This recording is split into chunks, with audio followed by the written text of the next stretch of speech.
Now types of neurons, neurons के types, कौन कौन से टाइप्स के न्यूरॉन्स प्रेजेंट होते हैं। तो जो बेसिक डायग्राम बनाया था वो तो बना दिया एक, पर ज़रूरी नहीं है सारे न्यूरॉन्स वैसे ही दिखें, थोड़ा बहुत उनमें फ़र्क हो सकता है। तो अलग अलग टाइप के होते हैं न्यूरॉन्स।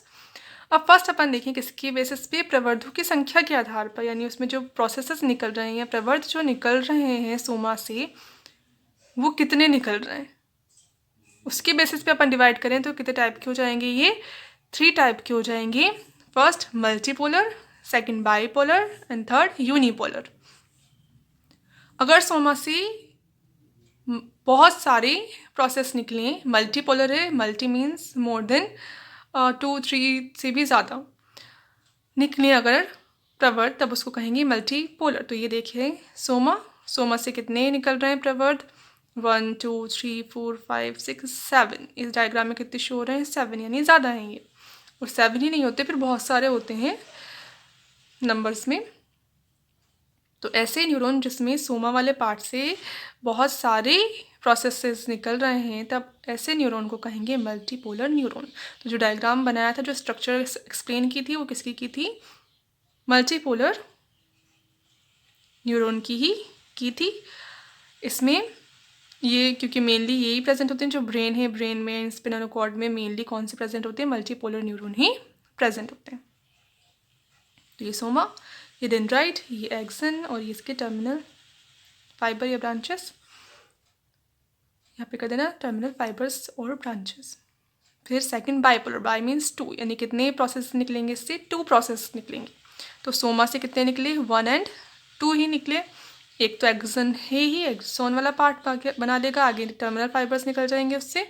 और फिर एक जो निकला, फिर वो आगे जाके होगा ब्रांच, और उससे फिर बहुत सारे डेंड्राइट्स बन जाएंगे। डायरेक्ट डेंड्राइट्स सोमा से नहीं निकल रहे, सोमा से तो एक ही प्रोसेस निकल रहा है जो थोड़ा मोटा है, वो आगे जाके पतली पतली ब्रांचेस बना रहा है। ऐसे हो तब इसको क्या कहेंगे, बाईपोलर। अब ये कहाँ प्रेजेंट होते हैं, थोड़े अमाउंट में रेटिना में प्रेजेंट होते हैं, इंटरनल ईयर जो है उसमें प्रेजेंट होते हैं।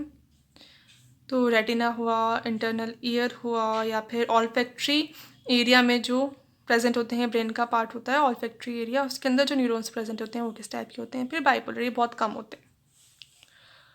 फिर है थर्ड यूनिपोलर। यूनिपोलर में कितने प्रोसेस निकलेंगे, सिर्फ एक सिंगल प्रोसेस निकलेगा सोमा वाले पार्ट से, वही आगे जाके क्या बना लेगा, जैसे निकला वैसे क्या बना ली, ब्रांचेस बना ली, 2 ब्रांचेस, एक तो बना लेगी, फिर आगे जाके एक्सन से निकल जाएंगे टर्मिनल फाइबर्स, और एक आगे जाके फिर और पतले पतले ब्रांचेस बना लेगी, जिनको कहेंगे डेंड्राइट्स।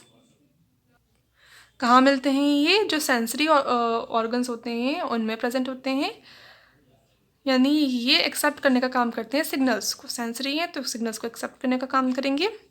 अब इनको कभी कभी क्या भी कह सकते हैं अपन, स्यूडो यूनिपोलर न्यूरॉन भी कह सकते हैं। स्यूडो क्यों लगाया, क्योंकि ये हमेशा से ही यूनिपोलर नहीं होते, ऐसा नहीं है कि जब डेवलप हुए जब से ही कैसे हैं ये यूनिपोलर है। इनका डेवलपमेंट जब होता है एम्ब्रियो में, तब ये कैसे होते हैं, बाईपोलर होते हैं, और पूरे डेवलपमेंट के प्रोसेस में धीरे धीरे किस में चेंज हो जाते हैं, यूनिपोलर में चेंज हो जाते हैं। इसलिए इनको यूनिपोलर की बजाय अपन क्या कह सकते हैं, स्यूडो यूनिपोलर। यानी दिखने में तो कैसे हैं, यूनिपोलर है, पर डेवलप किससे हुए हैं, बाईपोलर से ही डेवलप हुए हैं।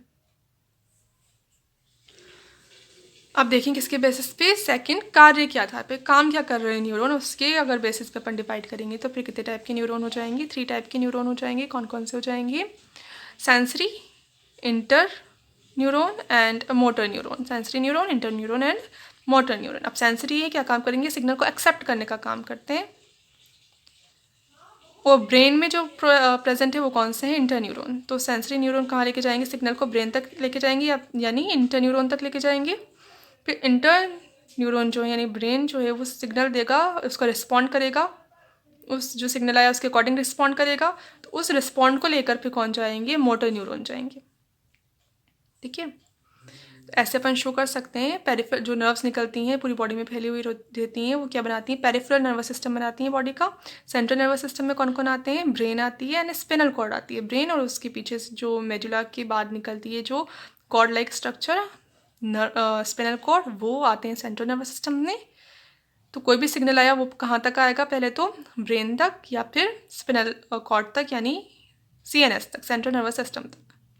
तो सिग्नल आएगा कैसे, पेरिफेरल नर्वस जो सिस्टम जो है, यानी पूरी जो नर्व्स बॉडी में फैली हुई हैं, वो सारी मिलकर क्या बना रही हैं, पेरिफेरल नर्वस सिस्टम। वो लेके आएंगी सिग्नल, लेके आई और कहाँ आ गया सिग्नल, ब्रेन में या स्पाइनल कॉर्ड में, सेंट्रल नर्वस सिस्टम में, और फिर सेंट्रल नर्वस सिस्टम रिस्पॉन्ड देगा, उसके अकॉर्डिंग सिग्नल भेजेगा दोबारा, तो वो लेके जाएंगे, वो भी कौन लेके जाएंगे, पेरिफेरल नर्वस सिस्टम की जो न्यूरॉन्स हैं वही लेके जाएंगे। तो पेरिफेरल नर्वस सिस्टम में कितने टाइप के न्यूरॉन हो गए, 2 टाइप के न्यूरॉन हो गए, एक तो जो लेके आ रहे हैं ब्रेन तक या सेंट्रल नर्वस सिस्टम तक, और एक जो लेके जा रहे हैं, फिर लेके कहाँ तक जाएंगे, लेके आएंगे कौन से, सेंसरी न्यूरॉन, जो किससे अटैच्ड है, सेंसरी ऑर्गन से अटैच्ड है। बॉडी के जो पार्ट्स सिग्नल्स को एक्सेप्ट करते हैं, सेंस ऑर्गन्स, तो वहीं से अटैच्ड होंगे। जैसे आईज ही एक्सेप्ट करेंगे सिग्नल, या ईयर करेंगे, या नोज़ करेगी, या टंग करेगी, या स्किन करेगी, ये चीज़ें करेंगी एक्सेप्ट सिग्नल को। तो इनसे अटैच्ड होते हैं क्या, सेंसरी न्यूरॉन। तो जैसे ही सिग्नल आया, मान लो कोई चीज़ दिखी तो विजन मिला, तो उसका सिग्नल कहाँ तक जाएगा, फिर ये सेंसरी न्यूरॉन जो आई से कनेक्टेड है, ये क्या लेके आएगा, उस सिग्नल को लेके आएगा सेंट्रल नर्वस सिस्टम तक। सेंट्रल नर्वस सिस्टम उसके अकॉर्डिंग फिर रिस्पॉन्ड देगा, तो रिस्पॉन्ड को लेके जो जाएंगे वो कौन से हो जाएंगे, मोटर न्यूरॉन। जो सेंसरी न्यूरॉन लेके आए, फिर जो सिग्नल लेके गए, अब मान लो कुछ चीज़ दिखी, अपन को वो उठानी है, तो फिर सिग्नल कहाँ जाएगा, अपनी मसल्स तक जाएगा, हैंड की मसल्स तक जाएगा।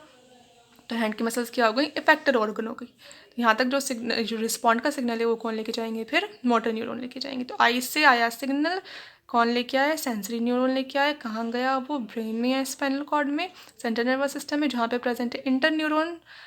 और फिर रिस्पॉन्ड का जो सिग्नल है वो गया किसके थ्रू, मोटर न्यूरॉन के थ्रू, कहाँ तक गया वो, इफेक्टर ऑर्गन तक, यानी हैंड की मसल्स तक। ये पूरा प्रोसेस होगा। तो sensory neuron and motor neuron को कनेक्ट करने का काम कौन करता है, इंटर न्यूरॉन, जो कहाँ है, सेंट्रल नर्वस सिस्टम में। तो ऐसे ये 3 टाइप के हो जाते हैं। तो जो सेंसरी न्यूरॉन होते हैं वो मेनली होते हैं यूनिपोलर, और जो इंटर न्यूरॉन होते हैं वो होते हैं मेनली मल्टीपोलर। ठीक है, ये फिर मल्टीपोलर ही होते हैं, फैक्ट वाले भी मेनली मल्टीपोलर ही होते हैं, बाइपोलर तो बहुत कम होते हैं।